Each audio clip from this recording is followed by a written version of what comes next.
Sekali lagi Yesus menggunakan perumpamaan untuk berbicara kepada orang-orang. Dia berkata, kerajaan surga seperti seorang raja yang telah menyiapkan pesta pernikahan untuk putranya. Kemudian dia mengirim karyawan untuk memanggil para tamu, tetapi mereka tidak mau datang. Kemudian dia mengirim karyawan lain dengan pesan berikut, katakan kepada para tamu bahwa semuanya siap untuk pesta. Saya sudah membunuh anak sapi dan lembu yang gemuk, dan semuanya sudah siap. Ayo ke pesta. Tetapi para tamu tidak keberatan dengan undangan tersebut dan melanjutkan bisnis mereka. Satu pergi ke pertaniannya, dan yang lainnya ke gudangnya. Yang lainnya menangkap karyawan, memukuli dan membunuh mereka.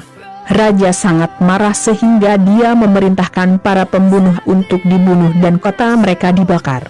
Kemudian dia menelepon karyawannya dan berkata, pesta pernikahan saya sudah siap, tetapi para tamu tidak pantas mendapatkannya. Sekarang pergilah ke jalan-jalan dan undang semua orang yang Anda temui. Jadi para karyawan turun ke jalan dan mengumpulkan semua orang yang mereka temukan, baik dan buruk. Dan ballroom itu penuh dengan orang.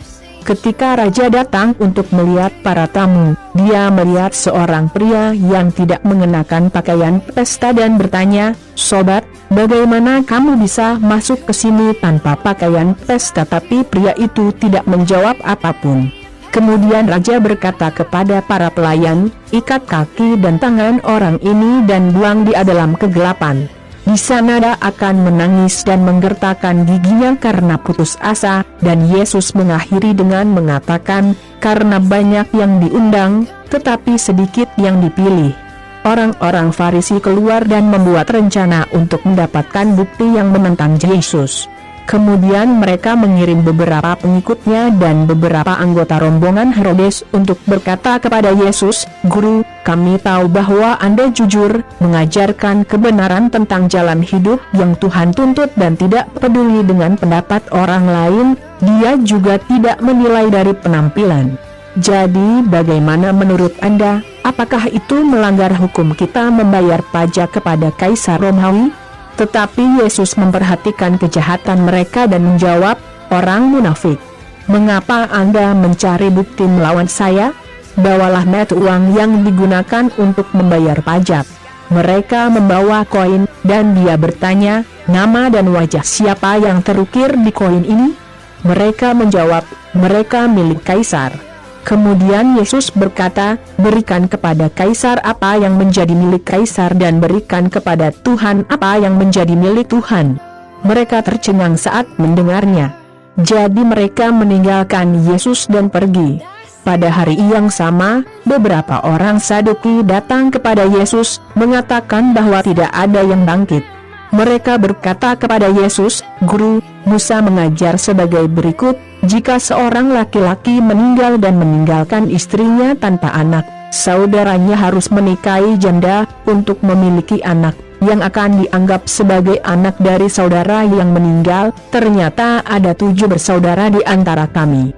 Yang tertua menikah dan meninggal tanpa anak. Jadi dia meninggalkan janda untuk saudara kedua. Hal yang sama terjadi dengan yang satu ini, dan juga dengan yang ketiga, dan akhirnya dengan ketujuh. Bagaimanapun juga, wanita itu juga meninggal. Jadi, pada hari kebangkitan, manakah di antara ketujuh wanita itu yang akan menjadi istri? Karena mereka semua menikahinya. Yesus menjawab, betapa salahnya Anda, karena tidak mengetahui kitab suci atau kuasa Allah. Karena ketika orang mati bangkit, mereka akan menjadi seperti malaikat di surga, dan tidak ada yang akan menikah. Dan tentang kebangkitan orang mati, pernahkah Anda membaca apa yang Tuhan katakan? Dia telah menyatakan, Aku adalah Tuhan Abraham, Tuhan Ishak dan Tuhan Yakub, dan Tuhan bukanlah Tuhan orang mati, tapi Tuhan yang hidup. Ketika orang banyak mendengar ini, dia kagum dengan ajarannya. Orang Farisi bertemu ketika mereka mendengar bahwa Yesus telah membuat orang Saduki tutup mulut.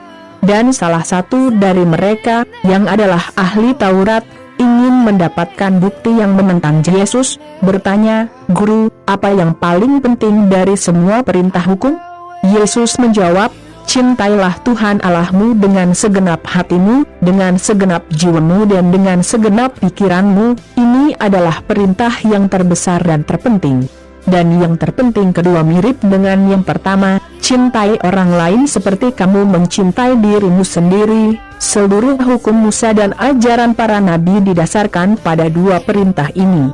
Ketika orang Farisi berkumpul, Yesus bertanya kepada mereka, "Apa pendapat Anda tentang Mesias? Keturunan siapa dia dari David?" Mereka menjawab. Yesus bertanya lagi, "Mengapa Daud, diilhami oleh Roh Kudus, menyebut Mesias Tuhan?" Untuk David berkata, "Tuhan berkata kepada Tuhanku, duduklah di sisi kananku, sampai aku menempatkan musuhmu di bawah kakimu." Jadi jika Daud menyebut Mesias Tuhan, bagaimana bisa Mesias menjadi keturunan Daud?